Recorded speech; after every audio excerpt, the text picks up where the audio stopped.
Anupama serial के upcoming episode में कुछ ऐसा होने वाला है जो कहानी को आगे बिल्कुल नई दिशा देगा। जहां आशा भवन में एक दहला दिली वाली घटना होगी।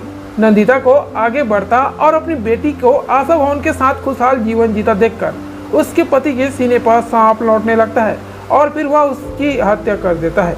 नंदिता की हत्या के बाद नन्ही आशा अकेली पड़ जाती है, जहां अनुपमा इस बच्ची का ख्याल रखने का फैसला करती है। लेकिन इस घटना का अनुज के दिमाग पर बहुत गहरा असर पड़ता है। ऐसे में अनुज का पड़ा की याददाश्त पूरी तरह से वापस आ जाती है और वह आशा में अपनी बेटी आधा की झलक देखने लगता है। आधा के जाने से अनुज की जिंदगी में जो खालीपन आया था वो आशा की वजह से भर जाता है और वह धीरे धीरे वापस अच्छा होने लगता है। अनुपमा भी अनुज को आशा के साथ ज़्यादा से ज़्यादा वक्त बिताने देती है, क्योंकि इससे उसे हीलिंग में मदद मिल रही होगी।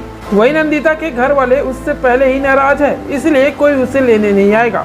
इधर आश्रम में चीजें ठीक होने लगेगी और उधर अनुपमा कमर कस लेगी। वही अनुपमा ने ठान लिया है कि वो बरखा और अंकुश का सच सबके सामने लाकर रहेगी। इतना ही नहीं, वो दोनों को उनके किए की सजा भी देना चाहती है। इसके अलावा अनुपमा आधा की तलाश में अपनी जान लगाने के लिए तैयार है।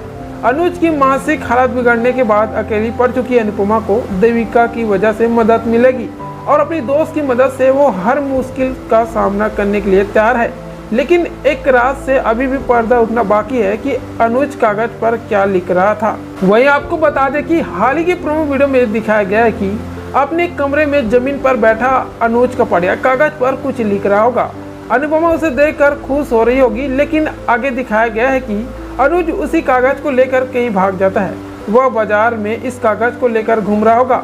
वही जहां तक नंदिता की हत्या का सवाल है, तो हाल ही में दिखाया गया है कि वह आश्रम में रहकर ही कोई जॉब करने का मन बना रही है और उसके पति को जब दिखाई पड़ता है कि नंदिता आश्रम में लगातार बेहतर जिंदगी की तरफ बढ़ रही है, तो उसे रहा नहीं जाता और ऐसे में वो नंदिता की हत्या कर देता है।